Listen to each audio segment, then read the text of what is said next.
this meeting of the Salt Lake City Council. Would everyone please stand and join me in the Pledge of Allegiance?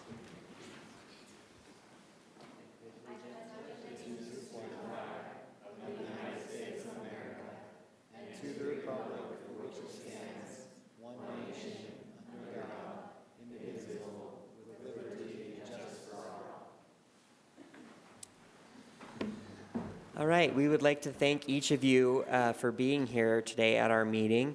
We appreciate that you've taken the time out of your day to attend and participate and see your local government at work.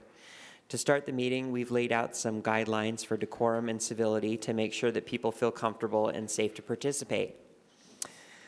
Please be respectful of other people's comments. Avoid cheering, jeering, snapping fingers, or any disruptive noise because it might cause someone to feel intimidated. Please also take care of this historic room by not standing on the furniture or leaning against decorative art pieces. If you have a sign, prop, or other piece of equipment, like video equipment or other, please make sure that it does not cause disruption or block other people's views. Signs wider than your chair can be displayed outside in the hallway. Other items like sticks and dowels are not allowed. Please do not approach the dais. If you have something to pass out to the council, a staff member can assist you. Our staff is here to help you. If you have any assistance, or if you need any assistance or have any questions, please raise your hand and a staff person will come help. Also, we recognize that 2 minutes of public comment may not be enough time to get all of your thoughts out in one just for tonight.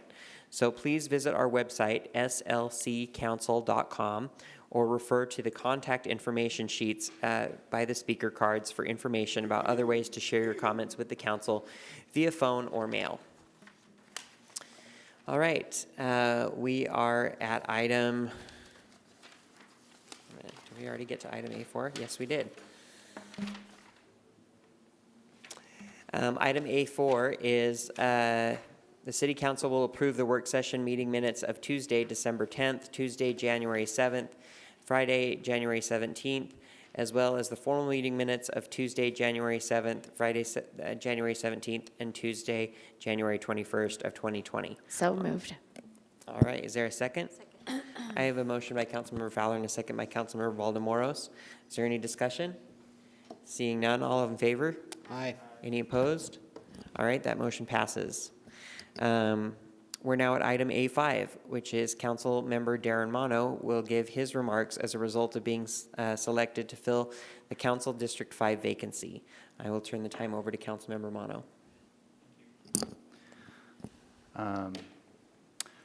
Good evening to my fellow council members, the staff, Salt Lake City, and especially District 5, and all those people that are my family. I'm humbled to sit here today as a member of this council. Thank you to my colleagues for trusting me with this responsibility. I don't take it lightly, and I'm honored that I have been given your support. I want to say thank you also to the 27 other people from District 5 who raised their hand and said that they were willing to serve Salt Lake City. The night that I was appointed was one of the most memorable and life-changing nights of my life, and the time since then has been fun, exciting, educational, fast-paced, and just a little bit overwhelming. And I want to share a few things that have happened to me in those 2 weeks and some things that I've learned. First, I've learned how valuable the council staff is. Our city would not function without these hardworking, intelligent, and talented people. Thank you for making me feel welcome. Thank you for being patient with me as I learn the ropes. And thank you for caring about Salt Lake City as much as any of us do. Next, I've met more people in the last 2 weeks than I would have ever thought possible. And this has shown me that Salt Lake City is full of smart, caring, and engaged residents who are all doing their part to help the city. I've been contacted also by many organizations who are out there working every day for the good of our residents. Thank you all for reaching out, and I look forward to working with you over the next 2 years. Also, over the past 2 weeks, I've spent some time thinking about our city and what I love about it, what can improve, and what I want to accomplish in this role. And last time I spoke in this room, I talked about my grandparents and how they had to rebuild their lives after the war. And though they never fully recovered what they lost, they did find a safe community here in Utah. And that allowed them to rebuild their lives. My parents were able to receive an education, and a generation later, I was able to grow up in a fairly comfortable home. There wasn't a lot of extra money in my family growing up, but what my parents did have, they would often spend to take me and my 6 siblings to see other parts of our country. I've always loved to travel, and from a very young age, I've been drawn to cities. I love the energy and excitement, the food, the arts and architecture, the diversity and culture, and the feelings of opportunity and possibility that are found in cities. I love visiting and studying other cities, and I also love coming back home. We have a great city here. Salt Lake City is beautiful.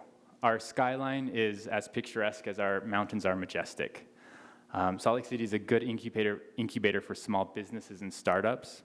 We have unparalleled access to the outdoors. We have excellent arts, cultural, and educational institutions. And most importantly, we have really fantastic people here. However, we do also have some challenges, and I'm excited to get to work on affordable housing. This problem is complex, and no one thing will solve it. But I will support public-private partnerships, RDA activities, and planning and zoning changes, which will result in more affordable housing being built in the city, because nobody that is working a full-time job, building our economy, educating our children, or keeping us safe should be unable to find an affordable place to live in our city. Related to affordable housing is helping our neighbors experiencing homelessness. The new homeless resource centers have been open for only months, and the Sugar House temporary shelter for only days. I'm hopeful and optimistic that this new model of service will help more people enter permanent housing faster. However, I know that this work is far from over, and we must continue to find new ways to support our city's most vulnerable residents. Another challenge we face is air quality. I know this is a top priority of Mayor Brendon Hall, and I'm excited to work with the administration to clean up our air because we all deserve to breathe. One way I think we can work on air quality is to focus on improving our active and public transportation infrastructure and designing our city to be more walkable. We need to stop building roads that serve only cars and instead build complete streets that serve all modes of transportation for people of every ability level. We must continue to invest in our high-frequency bus routes and build more bike paths and pedestrian trails and expand our streetcar and light rail systems. And we need to encourage mixed-use zoning so that more parts of our city can look like 9th and 9th or Sugar House so that people don't have to get in their car. These efforts will improve our air quality, build our economy, and make our city a better place to live, work, and play. One of Salt Lake City's strengths is its diversity. And I am proud to be the first Asian American to serve on the Salt Lake City Council. I'm also proud to be the second person of color serving on what I believe is the first Salt Lake City Council with 2 people of color on it. It is important that government represents all of the people it serves, and I will do my best to make sure that everyone in our city feels like they have a seat at this table. As I wrap up, I want to say thank you to everyone who has expressed their support to me over the last couple weeks and to say congratulations. The outpouring of love has been overwhelming. I want to thank my employees who have supported me in this and who have stepped up to make sure that things run smoothly at the office. I want to thank my partner and best friend, Kevin. Thank you for being my emotional support and my sounding board throughout this process. I love you and I need you now more than I ever have. I'm also grateful for the support of my family, especially my mother. Mom, you are the strongest, most patient, and most beautiful woman I know. Thank you for fighting so hard for all of us kids. I'm lucky to be your son. I love you, Mom. And finally, I want to say thank you to the residents of District 5 and leave them with an invitation. I am your representative, and I am here to serve you. This means that I need to hear from you. Please bring me your ideas and concerns. Let me know what the city is doing right and also how we can improve. I can't promise that I will always agree, but I will always treat you with respect and listen. I love meeting new people. I love learning your stories, and I cannot be successful without you. Thanks.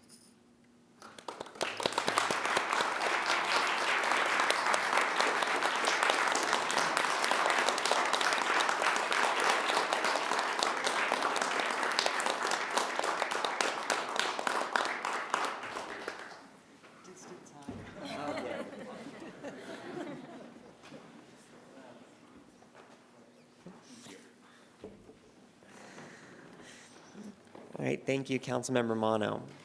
All right, we have no public hearing scheduled or potential action items. So we will move to section D, comments. Questions to the mayor from the city council. Are there any questions for the mayor tonight? Mayor, thank you for being here. All right, great. And now to part two of that, comments to the city council. So let's see. I will call, are there any, has anyone submitted comment cards? Oh, okay. So if there are any other general comments, now is your chance. You have 2 full minutes to speak on any topic of your choosing. I have a comment from Cindy Cromer. I promised you I'd be back. My name is Cindy Cromer, and I am grateful for the mayor's presence here because it makes my comment so much more efficient. 2 weeks ago, I asked you to make a paradigm shift to stop thinking in terms of a housing crisis and instead in terms of assembling the housing puzzle. Tonight, I want to talk about the sequence of putting the puzzle together. First things first. First, you have to get the pieces out of the box. You have to start, or as we say in the South, it's time to get ready to commence to begin. For decades, we allowed commercial uses and surface parking lots in residential zones. They were constructed at the expense of the housing that was already there. Thousands of units, precisely the ones we need now, where we need them, were gone with the wind. After you empty the pieces out, you have to turn them face up. Everybody does this. The puzzle is challenging enough. We don't need to make it more challenging by assembling the opposite of what we want with respect to housing. I mentioned last time that everyone I watch assemble a complex puzzle establishes the edges first. I want to go into some detail here because we are not doing first things first. We are not paying attention to the sequence with respect to housing. Because the Planning Division has solid, consistent leadership, we are relying on changes to the zoning ordinance first because the Planning Commission can deliver them. But we fail to get the economic impacts or consider, as Portland has, the cost of displacement. Housing is interdisciplinary, and we are looking at it with just the planning tools, but those tools have economic impacts on affordable housing, and those impacts have not been evaluated. In terms of the metaphor of the puzzle, we are missing a lot of pieces. Just as with the puzzle, we need to proceed in a sequence, and the first tools we need to deal with are the social and economic impacts of displacement. The city has completely bungled the housing mitigation ordinance for over 20 years. Now Derek Kitchen has a bill to deal with the mitigation of housing from state projects. Time.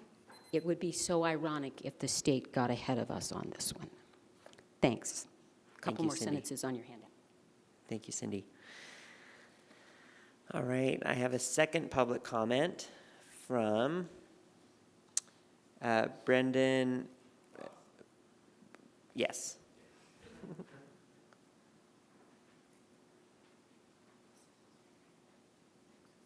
Brendon Bodison? Yep. Okay. Hello, members of the council, Mayor Brendon Hall. Congratulations, by the way.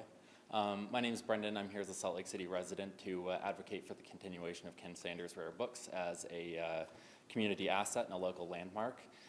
Ken Sanders lends legitimacy and authenticity to its community. It has done so for many years. It generates tangible value as a draw for current and future residents to Salt Lake City, and intangible value as a cultural icon and a major part of the counterculture of Salt Lake City for, like I said, quite some years now. As a beautiful historic storefront, a purveyor of fine art and literacy, and a bastion for those seeking the spirit of the iconic Utah author Edward Abbey, Ken Sanders has served as a strong force in the formation of our local identity. I've seen the members of this council do some pretty phenomenal things with the tools at their disposal. I just ask that you consider applying some of those tools to the continuation of Ken Sanders so that we can continue to have a portion of that identity for some years to come. Apartment buildings come and go. Unfortunately, there are aspects of our community that are quite fleeting, and I'm afraid that this is going to be one of them and that we'll lose it and we won't get it back. So anyway, thank you very much for your time, and I hope you have a good night. Thank you, Mr. Bodison. All right, thank you. I don't have any more public comment cards. Is anybody else wishing to speak to the council tonight? Okay, thank you. So we will move on to, we have no new business and no unfinished business. The only remaining item is G, the consent agenda. Mr. Chair, I move that we approve the consent agenda. Second, sorry. I have a motion from Councilmember Fowler and a second from Councilmember Johnston. Any discussion? Seeing none, all in favor? Aye. Any opposed? All right, none. And then that concludes our meeting for tonight. We will stand adjourned.